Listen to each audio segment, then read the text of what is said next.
that work hard every day to make things better for this country. Their resilience and patience paves the way for a brighter future, and I offer my deepest gratitude to them. It is my hope that this historical context and overview provides members of Parliament with a sense of why these amendments are needed.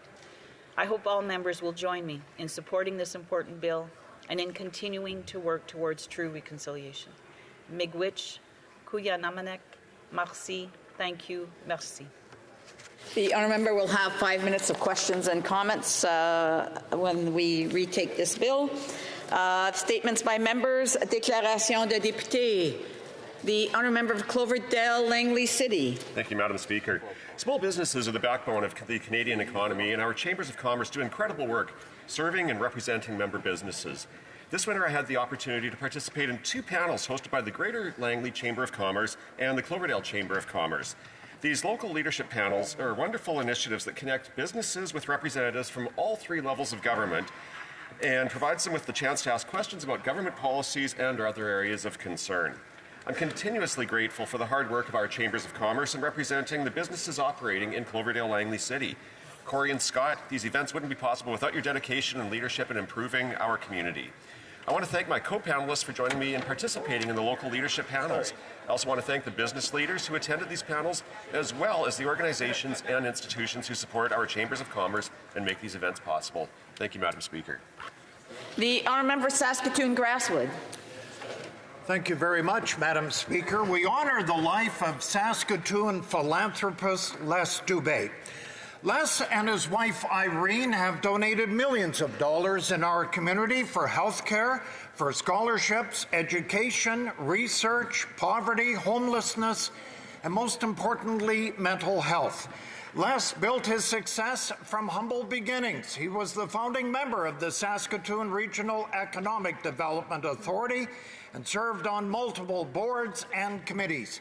He holds the Saskatchewan Order of Merit and the Order of Canada. In 2013, Les was awarded the Outstanding Philanthropist of the Year for North America. The Dubés were generous supporters to all 4 hospital foundations in Saskatoon and established a number of charitable foundations bearing their name. Les is survived by his wife Irene and 3 children. We thank you. The honourable member for St. John's East. Madam Speaker, more houses are going to get built in St. John's thanks to the Housing Accelerator Fund. They are getting over $10 million. That will add over 4,000 homes in the next 10 years. Incentivize rentals, allow for fourplexes, more secondary units, using city lands for affordable housing, and more. It's part of the $4 billion we're investing in housing across this country, and is getting a large number of homes built.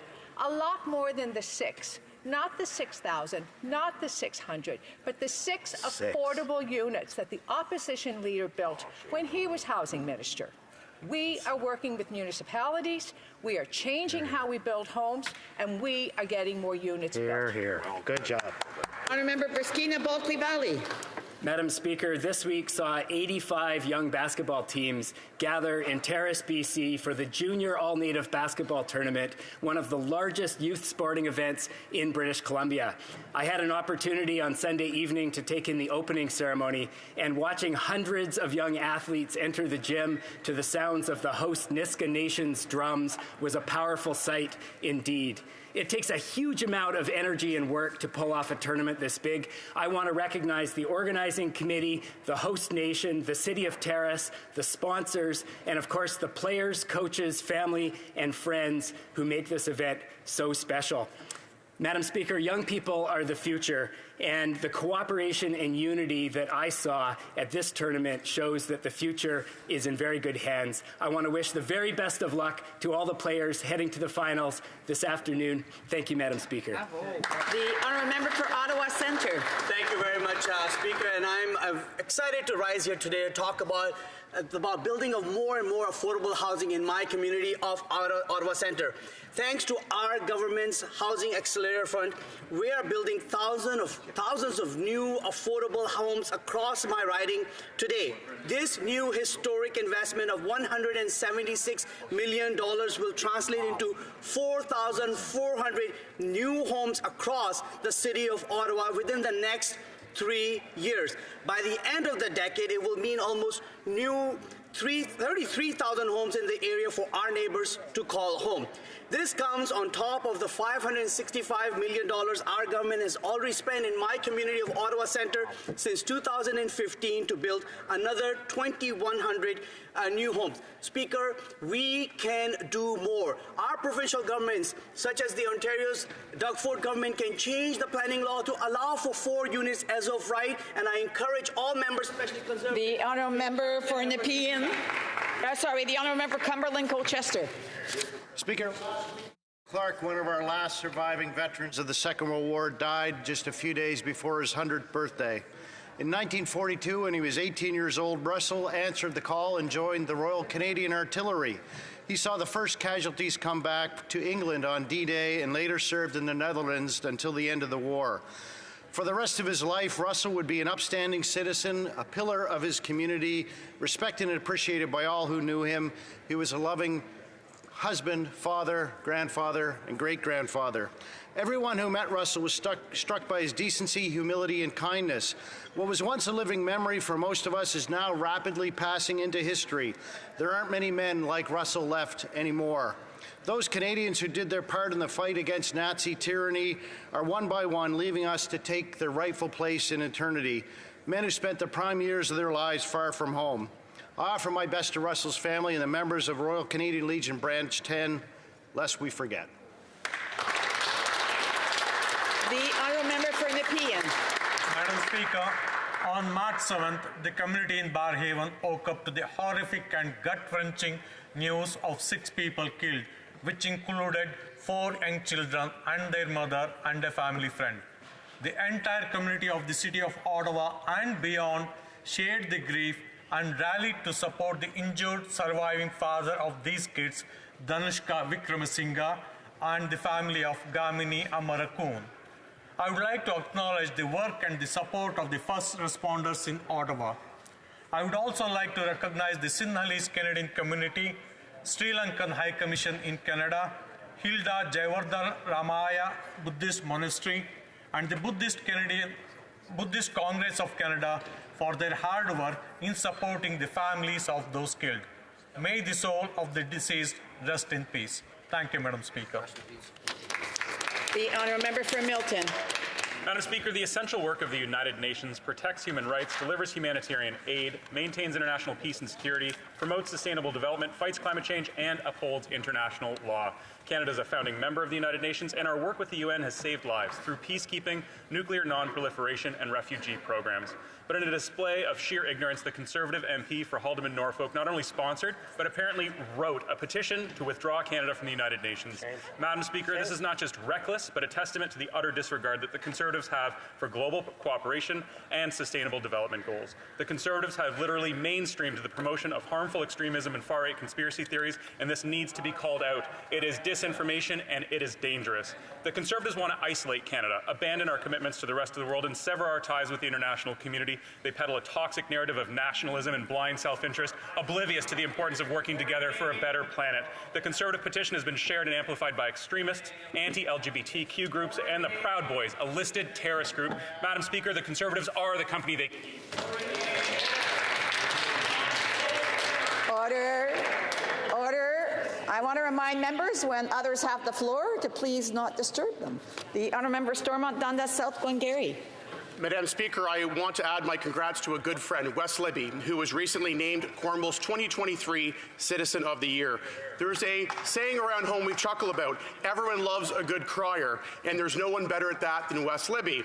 Now, by crier, I mean town crier, which is one of the many roles Wes has held in our community over the years. The list of his community service is extensive and spans over 50 years.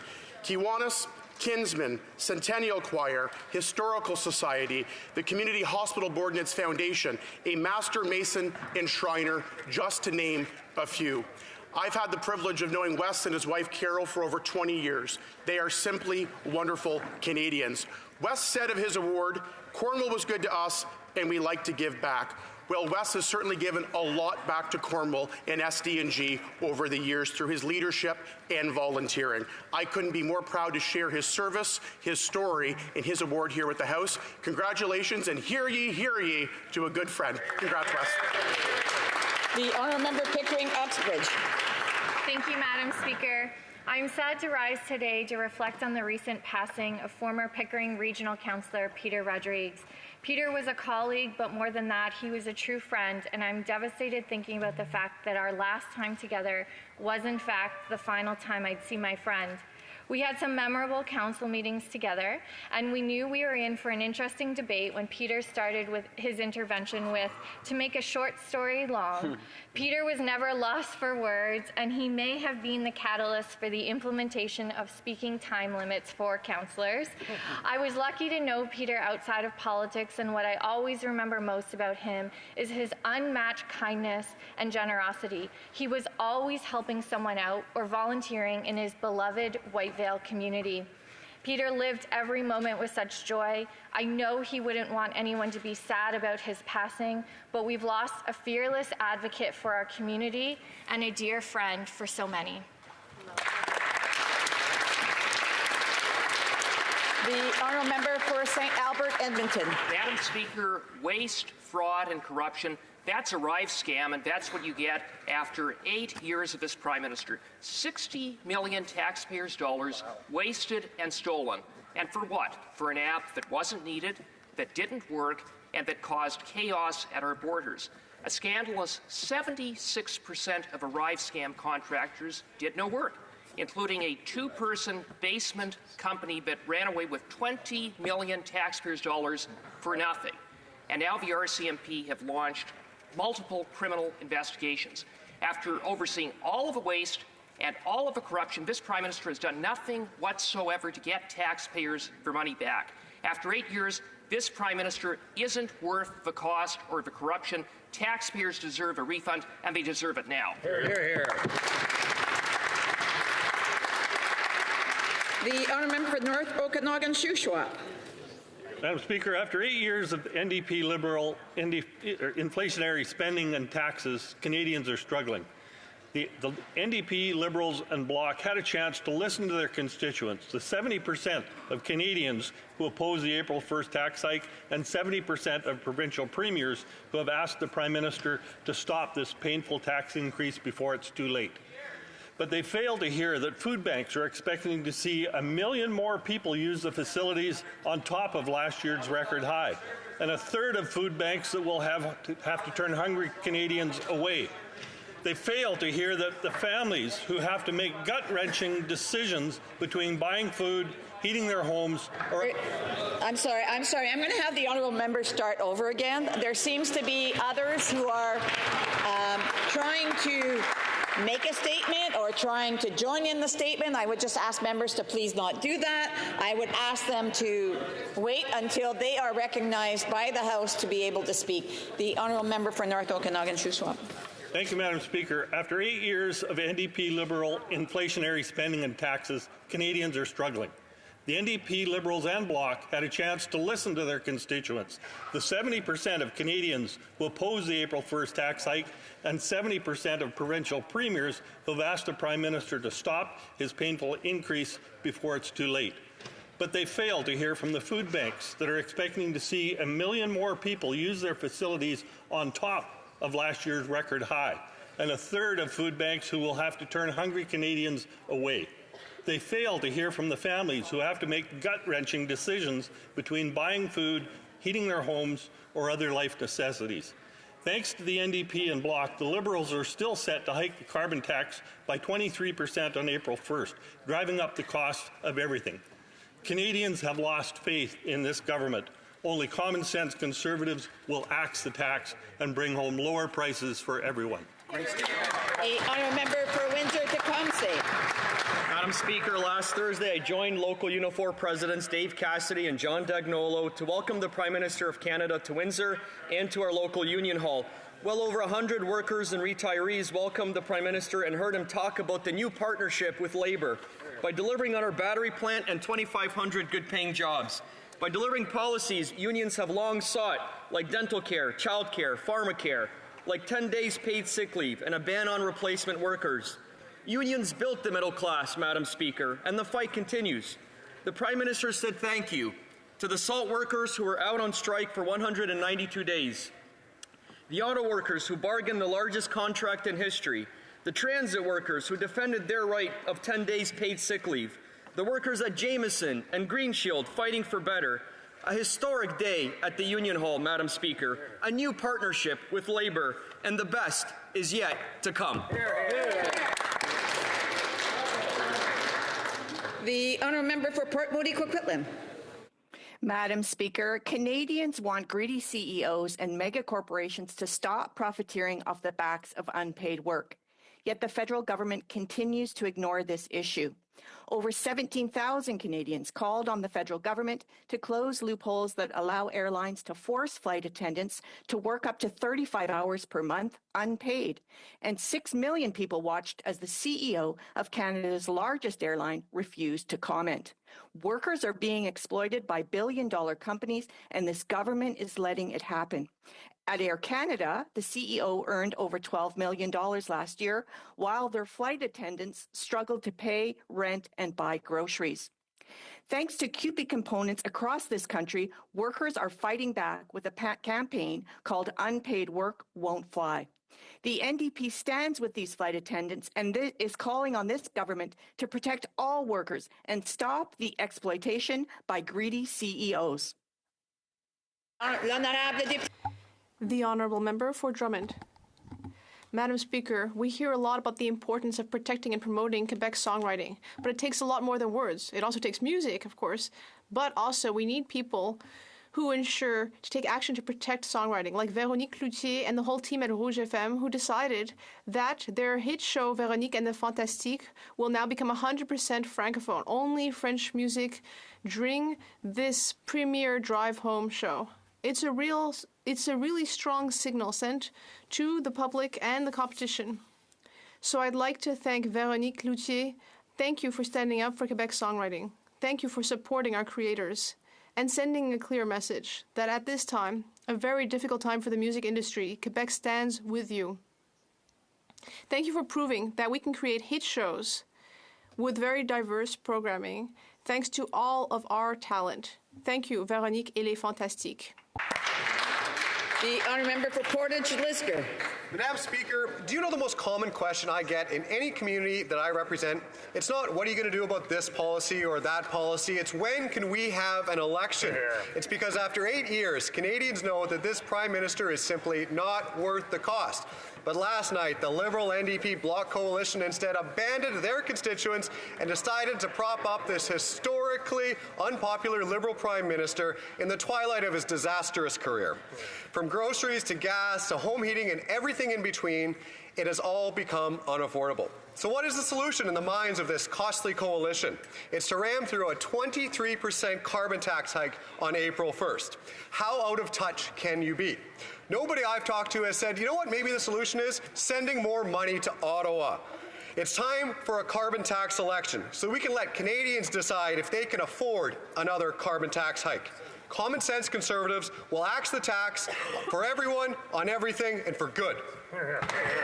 Honourable member for Mississauga, Erin Mills. Madam Speaker, Canada's Summer Jobs is back, and we are ready to help young people gain the skills and work experience they need to succeed. Last year, through the Canada Summer Jobs, our Liberal government invested over $285 million in organizations across the country who created over 74,000 youth jobs. I can tell you firsthand the impact that this program is having in my riding of Mississauga, Erin Mills, where last year we invested in 57 local organizations and small businesses to create nearly 400 jobs for youth. I want to recognize a few of these awesome organizations who received funding last year in my riding, including the Boys and Girls Club of Peel, Ivan Franco Homes, the Mississauga Dolphins Cricket Association, and Music for Every Child, who do so much great work in the community. Thank you to all the recipient organizations and all of those who continue to invest in our youth for our future. Thank you, Madam Speaker. Questions and questions orales, oral questions. The honourable member, the honourable government official opposition whip. In an act of political cowardice, the NDP and Liberals ignored 70% of Canadians and 7 out of 10 premiers last night, showing Canadians they don't care. They've abandoned the people they were elected to serve by voting to increase the carbon tax by 23% on April 1st. They're forcing families to pay higher prices for gas, groceries, and home heating. This at a time when food banks are shattering records. After 8 years, the Prime Minister isn't worth the cost. If the carbon tax is so popular, why won't he call a carbon tax election so Canadians can decide for themselves? The Honourable Parliamentary Secretary to the Minister of Environment and Climate Change and the Minister of Sport and Physical Activity. Thank you, Madam Speaker. The Canada Carbon Rebate is possible because we put a price on pollution, and that's what's driving down the emissions in Canada, Madam Speaker. Carbon pricing is working in Canada. It is driving down our emissions, and we're doing that while sending more money back to 8 out of 10 Canadian families with the Canada Carbon Rebate, Madam Speaker. But the Conservatives want to ruin the rebate. They don't want any money to go back to Canadian families. It's very clear who they work for. It's not Canadians, it's big oil and gas. Conservative hypocrisy at its finest, Madam Speaker. Honourable Official Opposition Whip. Well, this government is flailing, and their climate record is failing. In BC, the federally mandated carbon tax will raise $9 billion over 3 years and credit back only $3.5 billion. I know that NDP Liberal math is hard to understand, but that is a $5.5 billion net cost to British Columbians. 70% of Canadians and 7 out of 10 premiers agree. When will the Prime Minister finally admit his carbon tax is just like him, not worth the cost, and let Canadians vote to axe the tax? The Honourable Parliamentary Secretary.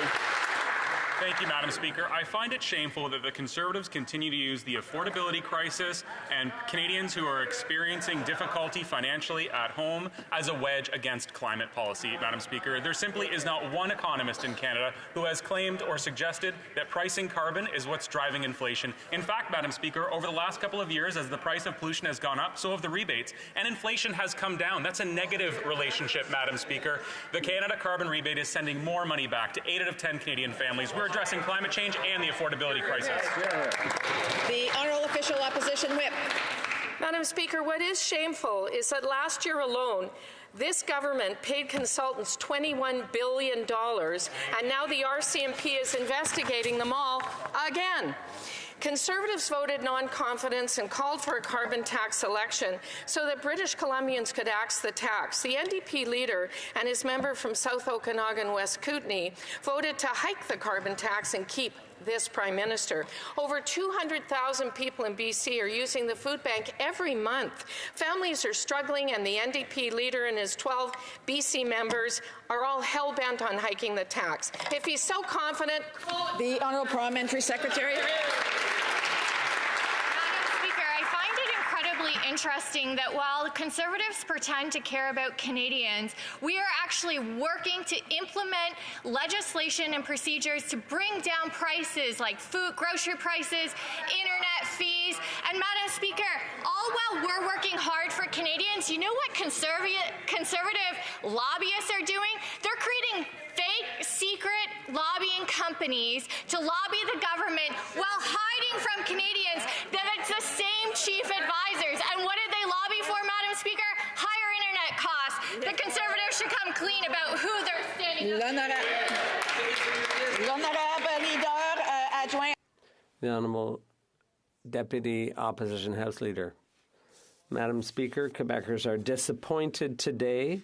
Disappointed there's no election to change this government because the Bloc voted to save this Prime Minister's career. The Bloc is bowing down to a Prime Minister who has invaded every area of Quebec jurisdiction, who's doubled the national debt, who has forced 800,000 Quebecers to line up for food banks every month. A vote for the Bloc will cost you. What did the Prime Minister promise the Bloc in order to save the Liberal government? The Honourable Minister of Public Services and Procurement. Thank you, Madam Speaker. Yes, indeed, Canadians and Quebecers are struggling to pay the bills. But what we see is that the Conservative government is against the Canada Child Benefit that has reduced child poverty by 40% in my colleague's riding. They're against dental care, which is helping around 7,000 seniors in my colleague's riding. So it's surprising that the Conservatives are so hypocritical. They're voting against things like the Canada Child Benefit and dental care. The Honourable Deputy Opposition House Leader. Thank you, Madam Speaker. What's hypocritical on the Liberal side is to talk about big programs and ignore what's happening at food banks and in Quebec families who can't afford their groceries every week because they don't have enough money, because the Liberal inflationary spending has increased the prices of everything. That's Liberal hypocrisy for you, Madam Speaker. And we wonder why the Bloc has decided to save this Liberal government instead of voting for our motion to hold an election over the carbon tax. What is the deal between the Bloc and the Liberals? The Honourable Minister, as I said before, there are thousands of families in my colleague's riding who've received the Canada Child Benefit. It's about $500 a month on average, and that has reduced poverty in parents and among parents and kids in every riding. And yet the Conservatives voted against the Canada Child Benefit. The Honourable Member for Laurentides-Labelle. The federal government keeps on saying no to Quebec. This week there were signs of a slight openness to cooperation on immigration, but that only lasted 4 days. The minister just shut the door on cooperation in an interview with Le Devoir. No to the French language requirement for temporary workers, no to letting Quebec choose workers admitted through the International Mobility Program, and no to rapid progress on asylum seekers. Why can't this minister put aside his contempt for more than 4 days? The Honourable Parliamentary Secretary. Please. Madam Speaker, post-pandemic, we had increased our immigration levels and businesses wouldn't have workers they need, and our economy is doing well. We recognize the need to balance the immigration levels with pressure from housing and infrastructure, which has led to stabilize our immigration levels in 2026. We will continue to work with provinces and territories to plan for sustainable and strategic immigration while building homes that we need. Thank you.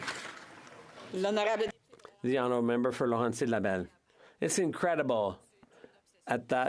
At this point, it's obviously an obsession. No to responsible immigration management. No to the right to opt out of new interference in healthcare. No to advance requests for MAID. No to the right to protect official secularism. And all these no's in just 5 short weeks in Parliament.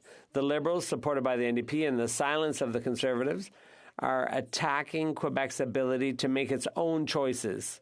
Do they realize how wrong they are if they think Quebecers will put up with this? The Honourable Parliamentary Secretary. Madam Speaker, it's always interesting, and with all due respect to my colleague from the Bloc, what they want is to squabble. Canada does not, and the government of Canada, we work closely with the Quebec government on health, on immigration, and even, Madam Speaker, when it comes to child care. We looked at what Quebec was doing and extended it countrywide. We respect Quebec for its commitment. We will always work with Quebec, Madam Speaker.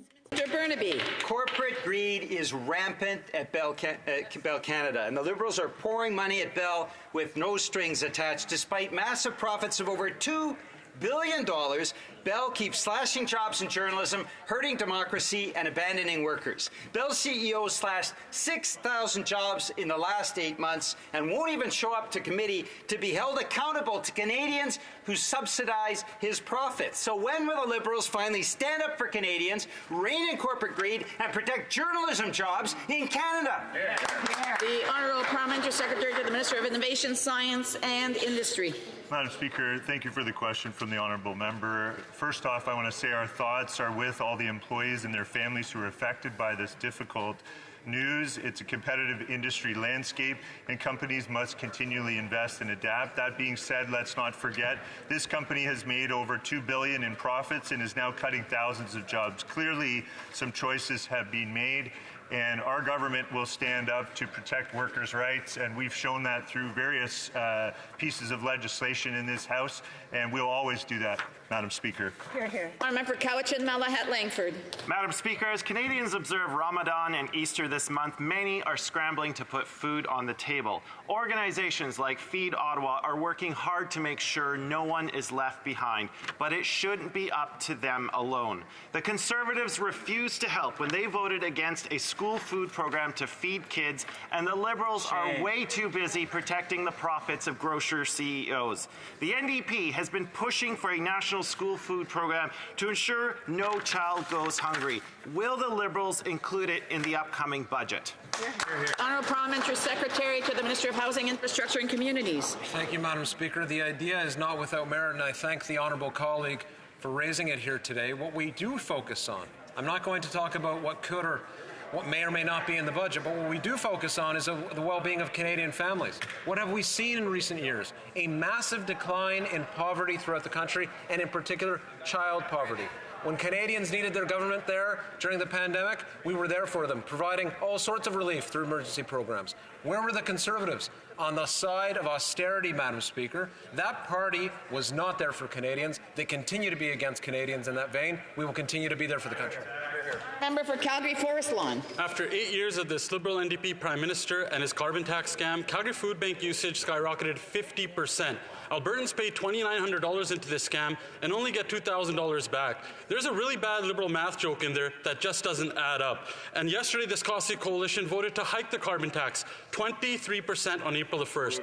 Why is their obsession with the carbon tax more important than the 70% of Canadians who are telling them to spike the hike so they can feed their families? L'Honorable Ministre. Mr. Speaker, the fact of the matter is that Albertans have $700 more in their pockets every year because of the Canada carbon rebate. $700, Madam Speaker. And Madam Speaker, what is important to note is that forest fires, floods, smoke. I'll get the Honourable Minister to restart his question, just like I did a while ago with someone else who on that side. I want to remind members to please hold off on anything that they have to say unless they're being recognized. The Honourable Minister. Madam Speaker, the truth of the matter is that Albertans get $700 a year more through the Canada carbon rebate. It's one of the highest amounts that anybody in the country gets back. Madam Speaker, Albertans want us to fight climate change. It's exactly what we're doing. We had forest fires, we've had floods, we've had wildfires. Madam Speaker, our residents of Alberta want us to fight climate change. What they don't want is the Conservatives to ruin the rebate. For Calgary Forest Lawn. That minister from Alberta should be ashamed of himself. He's constantly ramming this Prime Minister's woke ideology down the throats of Albertans when he should be the voice of Alberta at the cabinet table. Why doesn't he stand with the majority of Albertans that say axe the tax and scrap this scam instead of standing with this corrupt Prime Minister? Just a simple question for him. Does he have his job references lined up? Because after the next election, him and this carbon tax scam will be gone.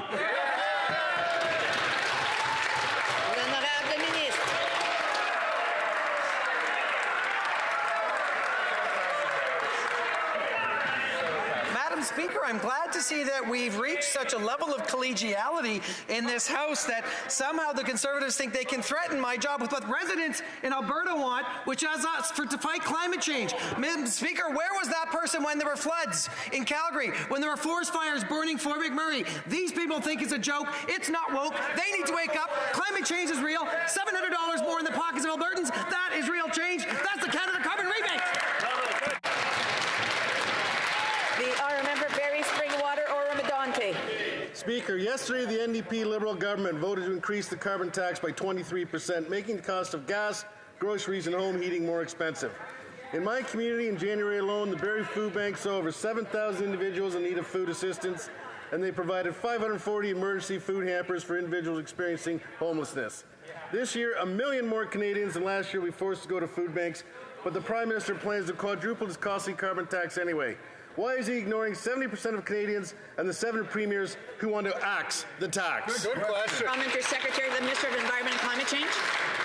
Thank you, Madam Speaker. The affordability crisis that Canadians are feeling is real, and we need to have real solutions for it, like the Canada Carbon Rebate, which sends more money back to 8 out of 10 Canadian families. But for the Conservatives to use the words of food banks and food rescue organizations, food security organizations, and poverty experts continually in this House, none of those experts, none of those economists or those charities suggest that ditching our environmental plan and axing the tax would help Canadians. Absolutely none of those organizations say that, Madam Speaker. So if the Conservatives want to continue to use the words of the food banks, they ought to read their reports. The Honourable Member for Barrie, Springwater, Oro-Medonte. Thank you, Speaker. I have the numbers right here from the province of Ontario, where the member opposite and I both live. In the province of Ontario, the average family pays $1,674 and receives a rebate of $1,047.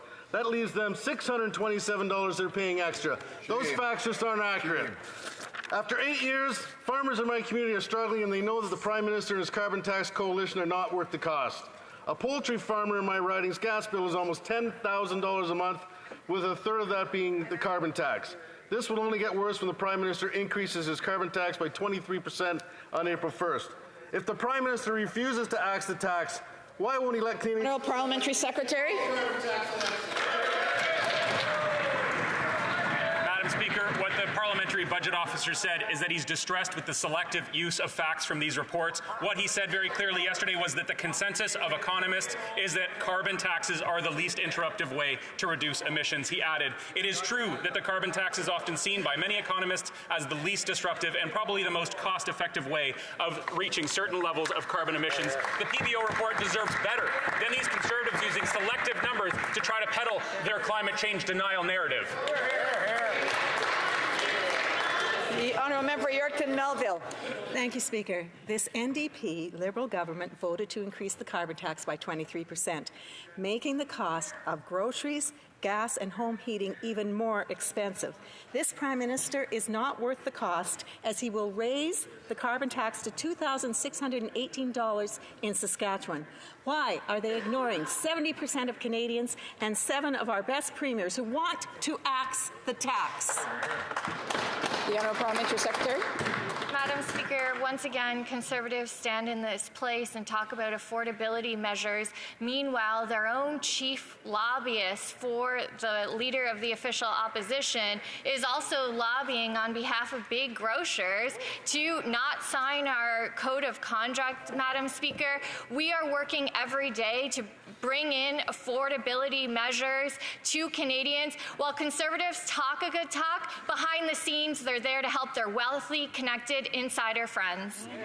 The Honourable Member Yorkton Melville.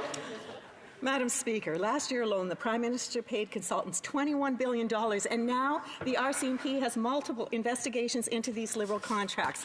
On the carbon tax, I would love nothing more than to watch this member face-to-face with the good people of Yorkton Melville and try to explain to them why they are paying $525 more in carbon taxes after the rebate this year. Why do they continue to ignore 70% of Canadians? Great question. The Honourable Parliamentary Secretary. Madam Speaker, I'm glad the member opposite brought up the use of consultants, because what happened the day after the 8th leader of the Conservative Party, the current leader of the official opposition, came into power? The very next day, their chief strategist created a secret lobbying company. That lobbying company then produced, they're yelling, it's so secret we found out about it, Madam Speaker, not part of their plan, certainly. Again, I'll get the Honourable Member to restart.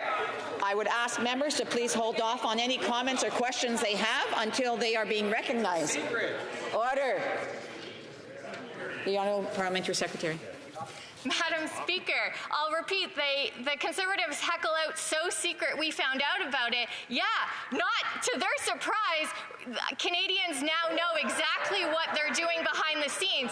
They say Canadians, which is that they're going to stand up for them. But, Madam Speaker, what they actually do is they set up secret companies to lobby for higher prices against Canadians' interests. Madam Speaker, you can't trust Conservatives because they're not in it for Canadians.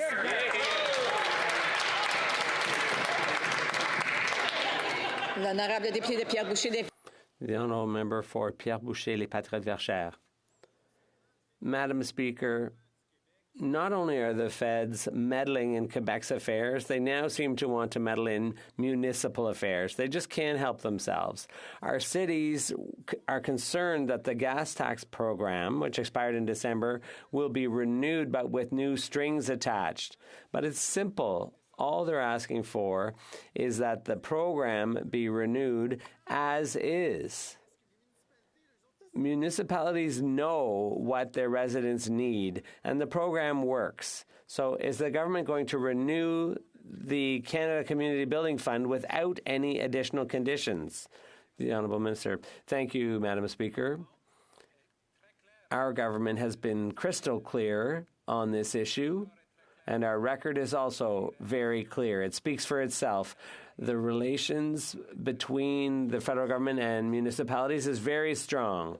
We will continue to engage with municipalities on infrastructure matters and related matters. I'm happy to discuss with that member further the specifics of his concern, but we see throughout the country that infrastructure support on a range of matters has been supported in record ways by this government, and that will continue. The honourable member for Pierre Boucher, Les Patriotes Verchères. If the federal government wants to prioritize housing, that's fine. Invest in housing programs. But they shouldn't put the money from the gas tax program that goes to the municipalities, that shouldn't be diverted into housing. This program is the program that works best for municipalities. But taking the money from one and giving to the other would be like robbing Peter to pay Paul.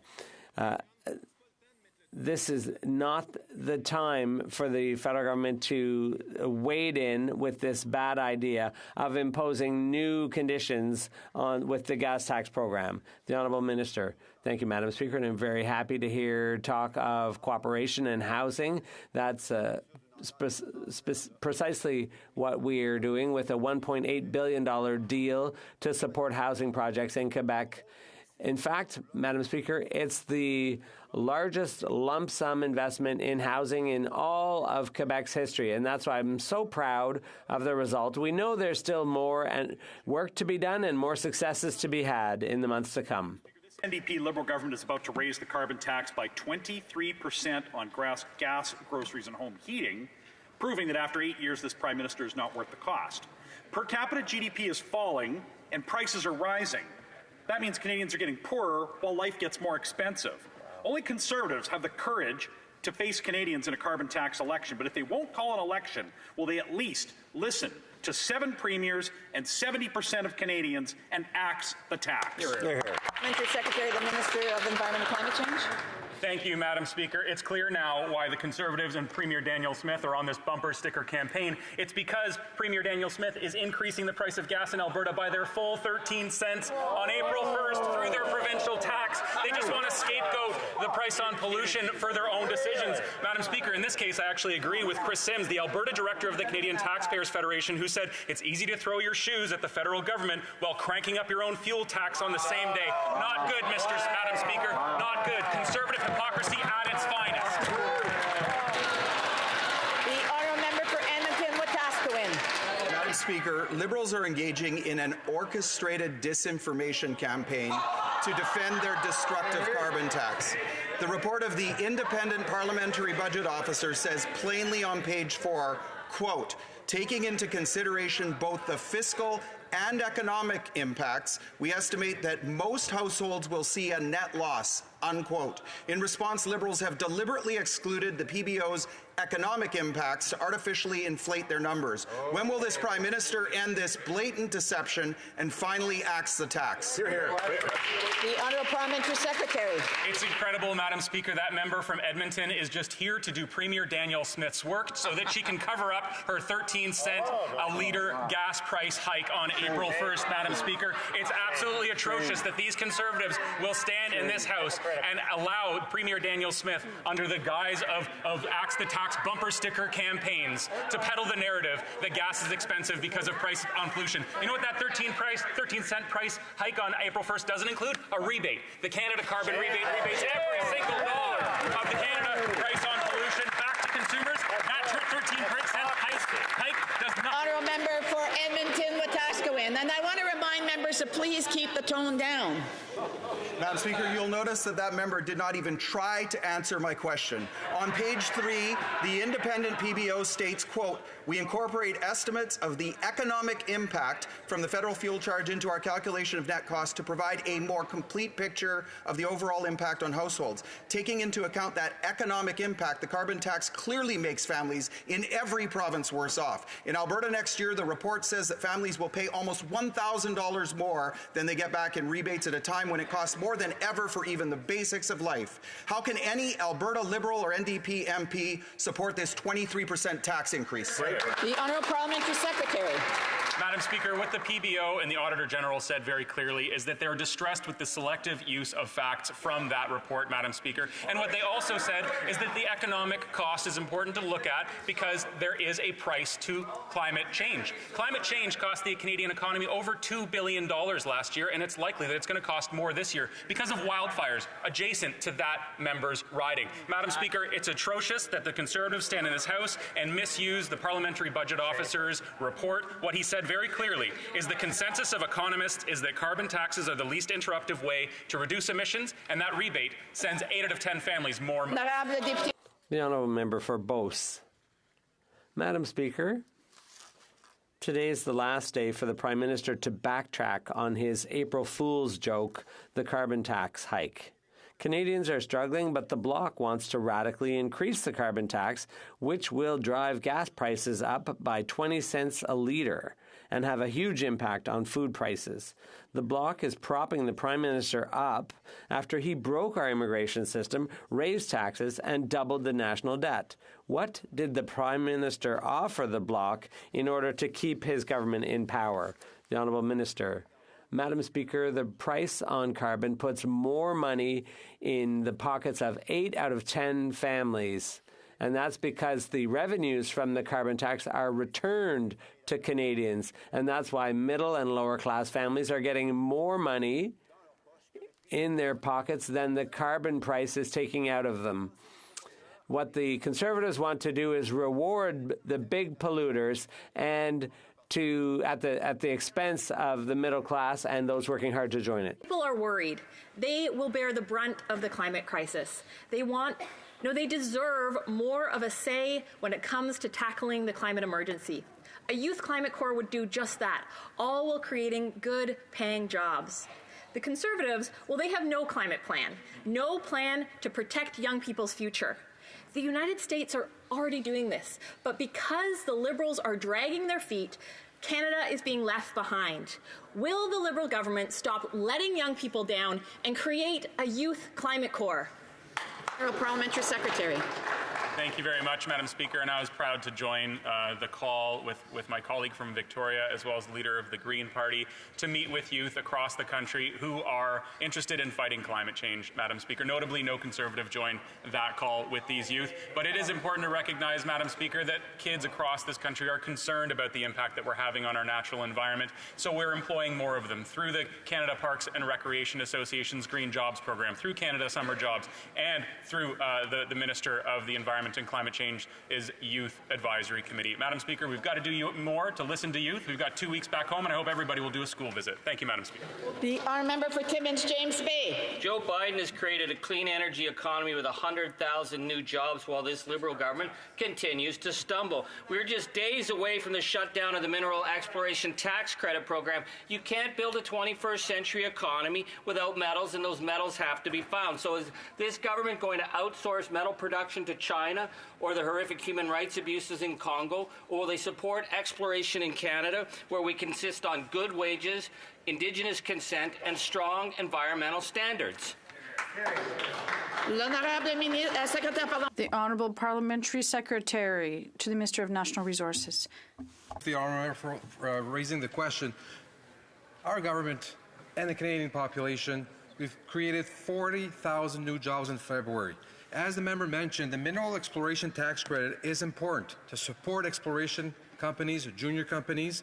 We, as a government, for the first time in 2017, extended the mineral tax exploration credit for 5 years to provide certainty to the industry. We are working with the industry right now. We're not going to, looking at the budget coming shortly, but we're going to make sure that we support our critical minerals, we support the mining industry, and we support mineral exploration in this country. Thank you, Madam Speaker. The honourable member for Winnipeg South Centre. Madam Speaker, Africa is home to 5 of the top 10 fastest growing economies in the world. I'm proud of our government's investments to help businesses in my riding and across Canada reach new markets, including Africa. Earlier this year, the Canada-Africa Chamber of Business hosted the second Canada-Africa Business Conference in Kenya. Can the Parliamentary Secretary to the Minister of International Trade update this House on his recent attendance at the conference, the opportunities for the Canadian and African businesses to grow, and what that means for businesses in my riding of Winnipeg South Centre? Thank you, Madam Speaker. Parliamentary Secretary.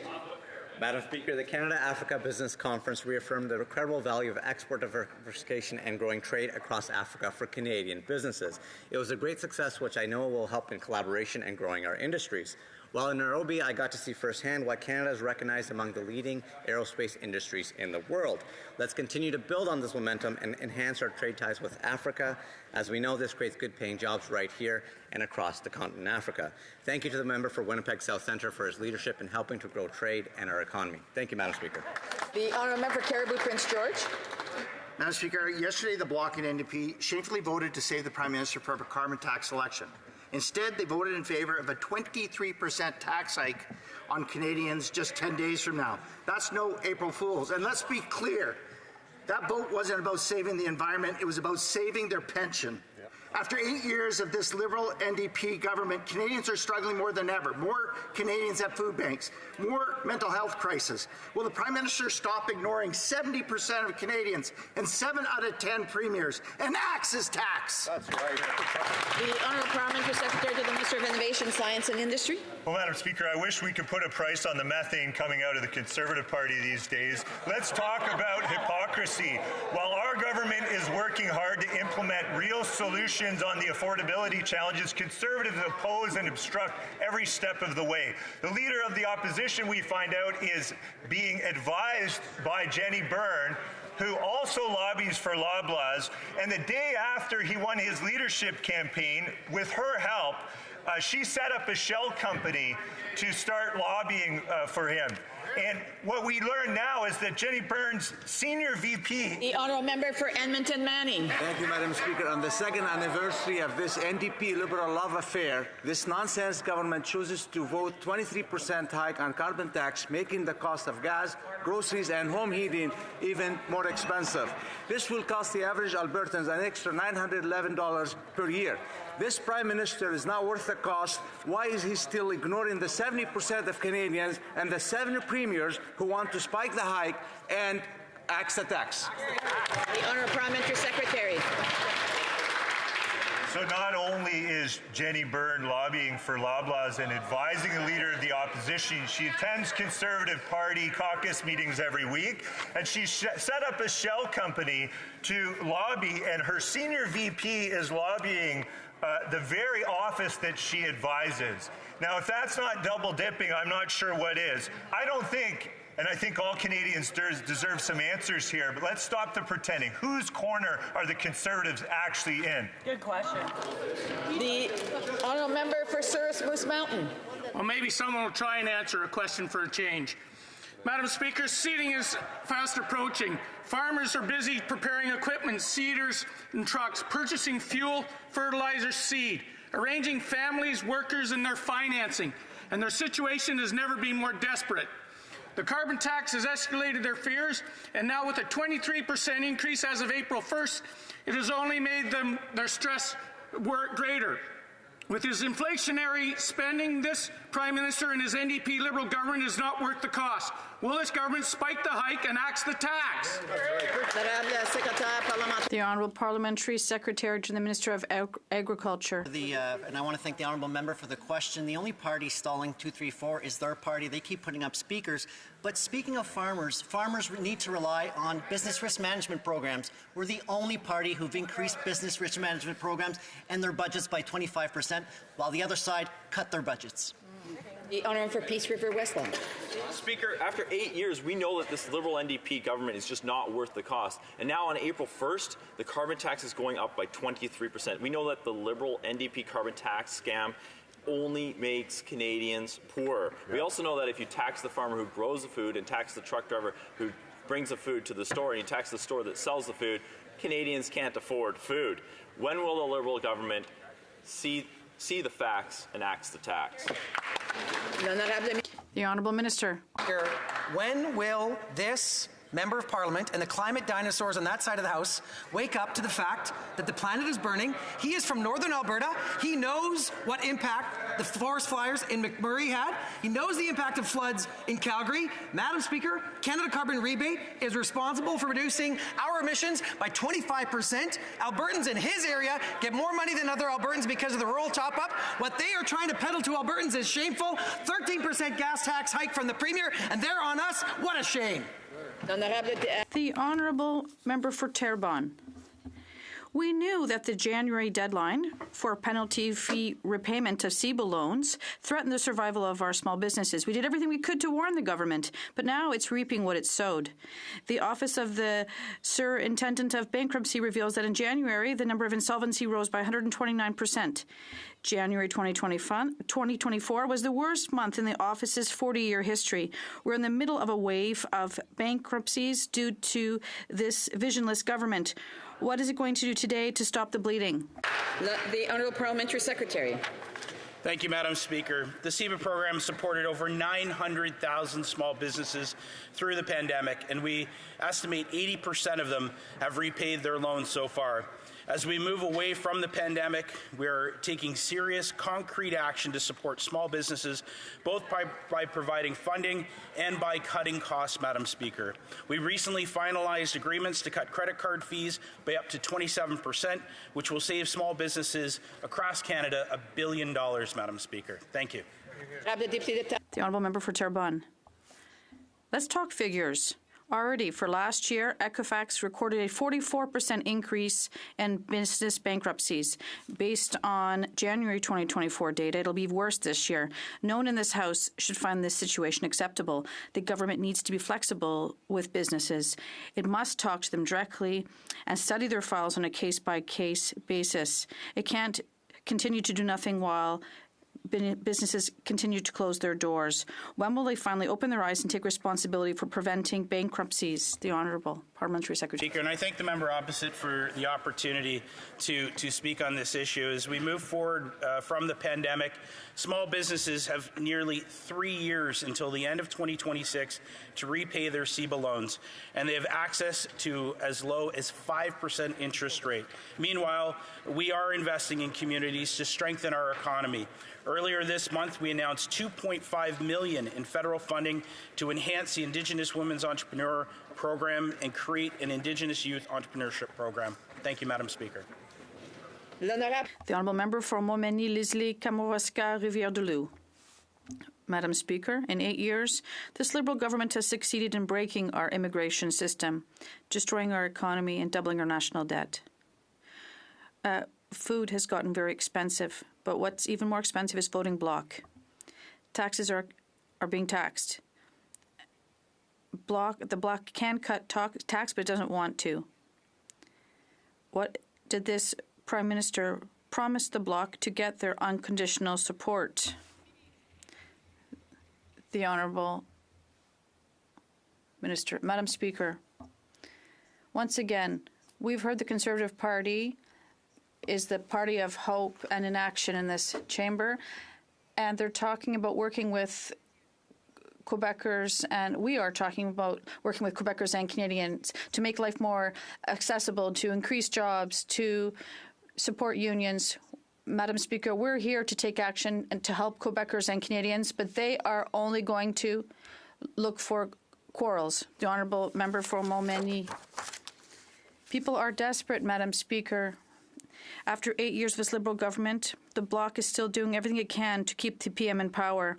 The same Prime Minister who has destroyed our economy, that people across the country are now unable to meet their basic needs. While Canadians are having a hard time feeding themselves, they keep raising taxes. Can the Prime Minister tell us the terms of his contract with the Bloc to save his career? The Honourable Minister. Madam Speaker, the first thing we did when we came to power was to reduce taxes on the middle class. The first thing that the Conservatives did was to vote against that. We also set up the CCB, and they voted against that. Now, if my honourable colleague would like to know more about his riding, I would ask him to visit over 3,000 housing projects in Montmagny, Villa-Rosevin, amongst others. They were created in his riding. There have been some dozen low-rent projects, and even though they only created 6. The honourable member for St. Albert, Edmonton.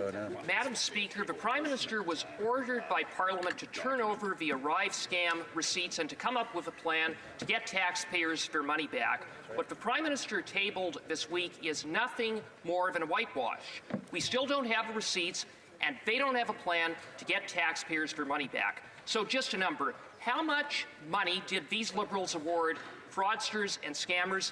And when will taxpayers get a refund? Parliamentary Secretary. Madam Speaker, as I've said before in this place, we take these allegations extremely seriously. We expect all contractors in the procurement process and all rules to be followed. Anyone who doesn't follow those rules will come with consequences. CBSA has already put in place several new measures to improve the procurement process. There have been announcements made as well with the Minister of Procurement to ensure that the procurement process throughout government is transparent, accountable, and that questionable issues like this don't happen again. The honourable member for Sudbury. Speaker, in a world where global cooperation and support for the most vulnerable are more critical than ever, the Leader of the Opposition has proposed cuts to what he calls wasteful foreign aid. Can the Minister clarify the impact of these cuts on Canada's security as well as on our standing as a moral leader globally? The Honourable Minister. Madam Speaker, the Leader of the Official Opposition's proposed cuts threaten to undermine our global role in peace and security and stability, as well as undermine the peace and safety and security of Canadians. Cutting programs like demining and helping conflict-affected children risks our global reputation. And these proposed cuts would signal a retreat from global leadership at a time when global challenges actually demand that we do more and that we collaborate with other nations. And if he's willing to make these dangerous cuts that threaten the peace and security of Canadians, what else is he going to cut? He's simply not worth the risk. Not at all. The Honourable Official Opposition Deputy I'll take Leader? it, Madam Speaker. 5 years. When is this government going to list the IRGC as the terrorists that they are? The Honourable Parliamentary Secretary. Madam Speaker, we obviously recognize and condemn the Iranian government as a state sponsor of terrorism. We have implemented several measures to ban some members of the IRGC or the members of the IRGC to enter Canada. We have put in place sanctions. Madam Speaker, we will take the advice from our national security advisors and officials who make these recommendations. But, Madam Speaker, we will do everything to keep Canadians safe. Official Opposition Deputy Leader. So they said last year they were working on it.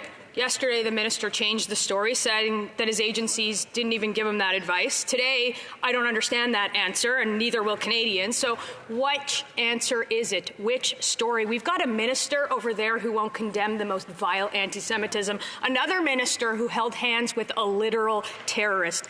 Is there no courage at all again? I'm going to ask one more time. What day will you list the IRGC as the terrorists that they are in this country? Knows full well she needs to address address all questions and comments through the chair and not directly to the members. The Honourable Parliamentary Secretary. Thank you, Madam Speaker. As I said before, that we do condemn and acknowledge that the Iranian government is a state sponsor of terrorism, that we have put in place sanctions, robust sanctions. We've used the immigration legislation to ban people from visiting Canada. Madam Speaker, we will continue to listen to the advice of security services, but make no mistake, we recognize the IRGC as a state sponsor of terrorism, and we will do everything to keep Canadians safe. The Honourable Member for Calgary Heritage. While the clerical regime brutalizes women in Iran, they export terror abroad. Russia and Ukraine, Houthis in Yemen, Hamas, Hezbollah, Iraqi militia. This week, victims of Hamas atrocities shared their stories. Like the PS752 victims, they are calling on the government to list the IRGC as a terror organization. It's been 5 years. What day? When will these NDP Liberals stand up for victims and list the IRGC? Parliamentary Secretary. Madam Speaker, as I've said, we are listening to Canadians and we take this matter very seriously. This is precisely why, as I've said in my earlier answers, we have put in place robust sanctions against the IRGC. We recognize Iran as a state sponsor of terrorism. We are using the immigration legislation to ensure that there is a ban from entering Canada. Madam Speaker, we will continue to listen to the advice of security services because we will do everything in our power to keep Canadians safe. The Honourable Member for Fleetwood Port Kills. Thank you, Madam Speaker. Canadians expect their governments to take action on climate change and address affordability issues. Putting a price on carbon while sending rebates to Canadians is the most cost-effective way to fight climate change. Affordability is front and centre in this system, which puts more money into the bank accounts of Canadian families. Can the Parliamentary Secretary to the Minister of Environment and Climate Change share with this House how the Canada Carbon Rebate helps Canadians? Parliamentary Secretary. Thank you, Madam Speaker. The Canada Carbon Rebate is made possible because we put a price on pollution to lower our emissions and fight climate change. But affordability is front and center in this system, which literally puts more money back into the pockets of 8 out of 10 Canadian families. Madam Speaker, Conservatives offer no solutions and continue to spread misinformation about climate change to Canadians. They want to cut the Canada Carbon Rebate payments that are helping Canadians during these challenging times, and instead they want to help their friends in big industry continue to pollute freely. Madam Speaker, it's clear that the Conservatives don't care about fighting climate change. They want to raise our emissions in Canada, and they do not care about our children's future. Madam Speaker, it's a shame. The Honourable Member for Skeena-Balclay Valley. Madam Speaker, yesterday I asked the Environment Minister if he would commit to doing what it takes to ensure that weather stations on the BC coast remain up and running this coming winter.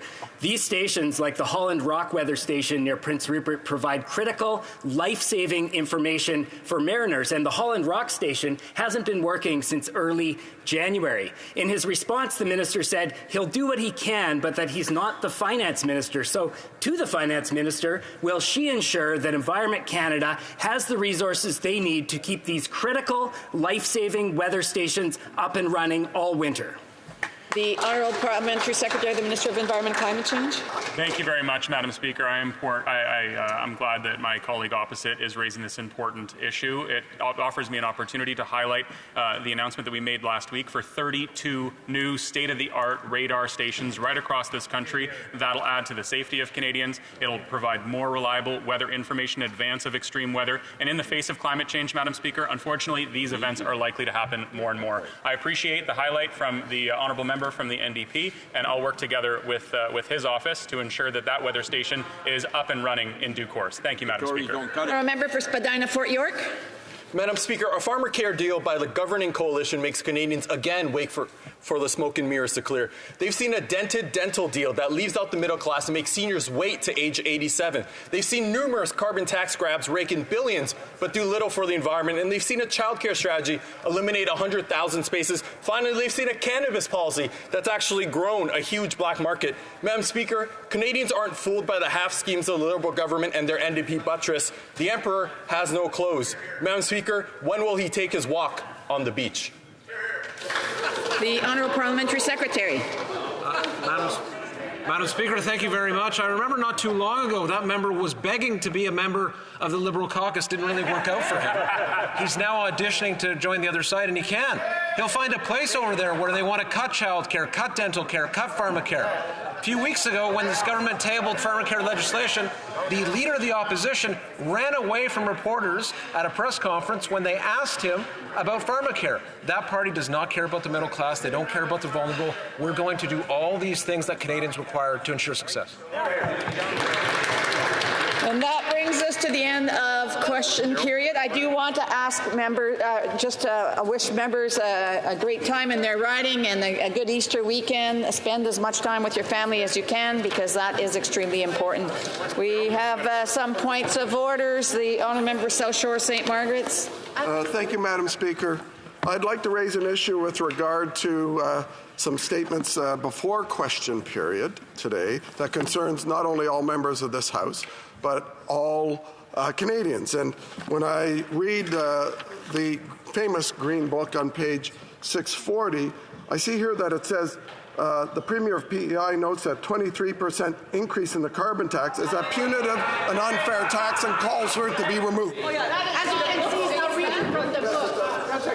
So first of all, the honourable member cannot use, no matter what book he uses, whether it's a book that we have here in the House of Commons or any other book, it's a prop. I would just say that that is actually a point of debate. L'honorable député de Mégantic-Lérable.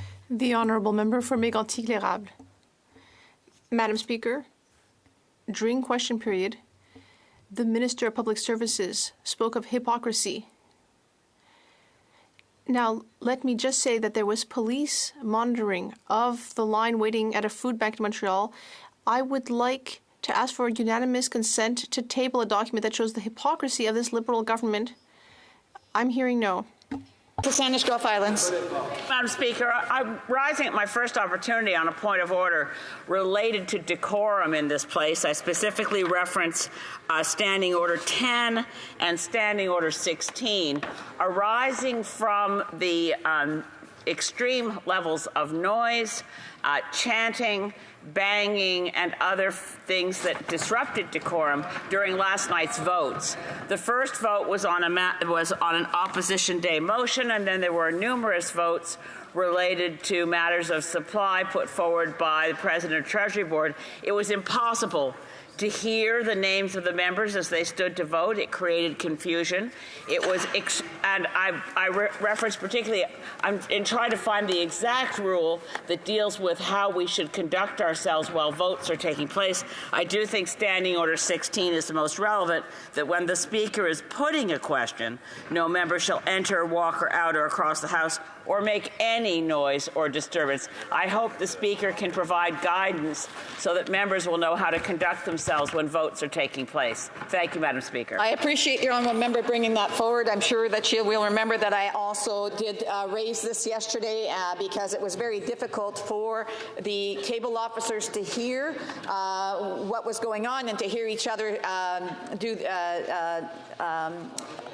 call the members for the votes, and so I do want to remind members to please be respectful and to please keep the noise level down, especially when we're having votes, but not just especially, but at all times it would be best. We have a point of order from the. On this point of order, the Honourable Government Whip, Official Opposition Whip. Okay. I'm not sure I want that job, Madam Speaker, but when we're government, we'll see. On this point of order, Madam Speaker, we applied most of the votes last night, and the fact that there was some noise in the chamber, the Speaker brought all proceedings into line. This is the Speaker's job. It is not the job of individual deputies or members to stand up and chastise everyone in this House. Our speakers are in control of the proceedings, and we accept. I would say that, you know, when members raise a point of order about the quorum in the House, it's not chastising members, but I do want to remind members again that it is up to every every parliamentarian in this House to ensure that they respect the rules of order in the House to ensure that the House can flow properly. The honourable member, another point of order, the honourable member Cumberland Colchester. Okay, you two say. What the Premier of Nova Scotia called this carbon tax hike. I would like to table documents and need to seek unanimous consent to table this document, which the Premier is clear. I'm afraid, and there's been many indications that the honourable member doesn't have unanimous consent to present that. L'honorable député de Bellechasse-les-Échemins-Lévis se lève sur. The honourable member for Bellechasse-les-Échemins-Lévis on a point of order. Mr. Speaker, during question period, the Minister of Procurement discussed housing. With unanimous consent, I would like to inform the House that there is a problem in Laval where rents are over $500 despite cockroach, mold, and mouse infestations.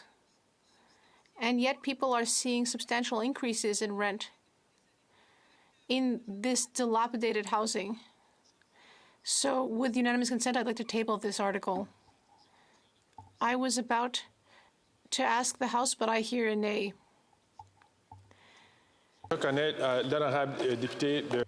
The honourable member for Stormont Dundas, South Glengarry. Speaker, following question period today and some of the exchanges regarding the carbon tax and the news that Western University's food bank has seen a 600% increase in its usage and a 40% of all post-secondary students.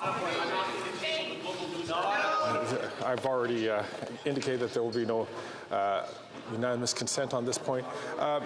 Before we continue with a number of points of orders which are being raised, I would like to ask members, if at all possible, to making sure that we use the time of the House very efficiently, that if members are seeking unanimous consent, that they do attempt to negotiate that in advance with the House leaderships from the different parties so that we can make sure that we use the time efficiently. The honourable member from Barrie Springwater, Oro-Medonte. The Premier of Ontario put out a statement, said that people across Canada are hurting right now from the high cost of living. The federal government needs to put a stop to the carbon. Unfortunately, the member does not have unanimous consent to present that document. In the House, the honourable member from Thornhill. During question period, the member from Pickering was talking about how great Canadians have it because of their government. But I just want a reminder that 40% of an increase in. So unfortunately, the honourable member, who is a very incredibly capable member, understands that that is a point of debate. The honourable member from Calgary, Rocky Ridge. Well, thanks, Mr. Speaker. I'll be brief. Up to 50 military families from CFB Gagetown are using the local food bank every month. Despite that, the carbon tax is. This is a similar point that was raised by the honourable member from Thornhill, so I'm afraid we're entering into debate. The honourable member from Central Okanagan, Similkameen, Nicola. Thank you, Mr. Speaker. And during debate today, there was multiple references to my great province of British Columbia. I would ask for unanimous consent to table this letter from the. I thank the honourable member for immediately getting to the question of asking for unanimous consent. Unfortunately, there is no unanimous consent for this. The honourable member from New Brunswick Southwest. Thank you. The New Brunswick Premier has written the Prime Minister calling on him to cancel the carbon tax. I seek UC to table this letter. I also appreciate the honourable member asking and at the front end of this question seeking unanimous consent, but unfortunately there is not unanimous consent for this. The honourable member from Mission Matsui, Fraser Canyon. Thank you, Mr. Speaker. On a more serious matter, the member from Cambridge, in responding to a question from the Bloc Québécois on the status of small businesses, failed to note that business insolvencies are up 41%. Therefore, I ask unanimous consent. So I thank the honourable member for seeking unanimous consent, but there is none to be offered. Again, I do hope that the honourable member has made some attempt to seek unanimous consent. The honourable member from Calgary and Midnapore. Yeah, thank you very much, Mr. Speaker. I'll just wait for everyone on intelligent TL debate. But previous to that, I would just like to point out, we heard definite concern from the member for Milton about Alberta. In addition to, I haven't even said anything. I would. It's not. It is. Initial. It's always in everybody's interest, and I say this to all members, and quite sincerely. If you want to raise a point of order, I do recommend that you get straight to the point of what point of order you want to bring up, because otherwise, when we hear the premise and the introduction, it's often getting into debate, and it forces the chair to say that that is a matter of debate, as opposed to either seeking unanimous consent or raising a point of order. So the honourable member either raises a point of order or seeks unanimous consent right away. The honourable member from Calgary, Midnapore. Mr. Chair, thank you very much. Where he mentioned Premier Smith, and I also have some comments regarding Premier Smith, that she is also encouraging this government to get rid of this 23% carbon tax. So this is definitely so the honourable member. I'll invite the honourable member to please to sit down. I'll invite the honourable member to please take her spot, because this is clearly a point of debate. L'honorable député de Burnaby, New Westminster, Burnaby. Thank you, Mr. Speaker. Just to remind members of this House, it cost $80,000 to run this House for an hour. So the Conservatives' filibuster has cost $20,000 to Canadians. I do thank the honourable member. I do thank the honourable member from New Westminster, Burnaby, in reminding the House in terms of all the expenses which are required when we don't take the opportunity to negotiate these things in advance. I do ask members to do this. I see that the member from Central. Costa Bay Central, not Notre Dame, is rising on his feet, but I do hope that the member will either raise a point of order that he wants to quote, or gets immediately to the request for unanimous consent. The honourable member. Point of order, Mr. Speaker, and I think we'll have consent to for me to table this letter that was written by. So I regret to the honourable member from Central. The honourable member is a reasonable man. I'll ask him, please, as he knows that the speaker stands up, that the member should sit down. The member from Costa Bay Central, Notre Dame, does not have unanimous consent to present that point. The honourable member from Prince George, Caribou.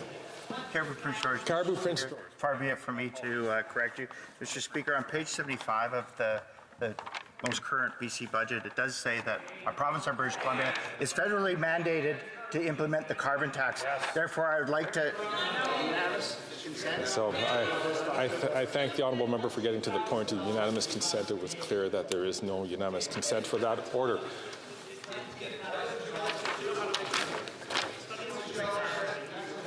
Affaire courante ordinaire, dépôt. Daily routine of business, tabling of documents. Mr. Speaker, I'd like to table in both official languages information we've received regarding the Public Service Commission of Canada's annual reports from 2020 to 2022-23. The Honourable Parliamentary Secretary to the Minister of Women and Gender Equality and Youth. I have the honour to table in both official languages the government's responses to 80 petitions. These returns will be tabled in an electronic format. Introduction of government bills. Statements by ministers. Reports from interparliamentary delegations. Presenting reports from committees. The honourable member from Kingston and the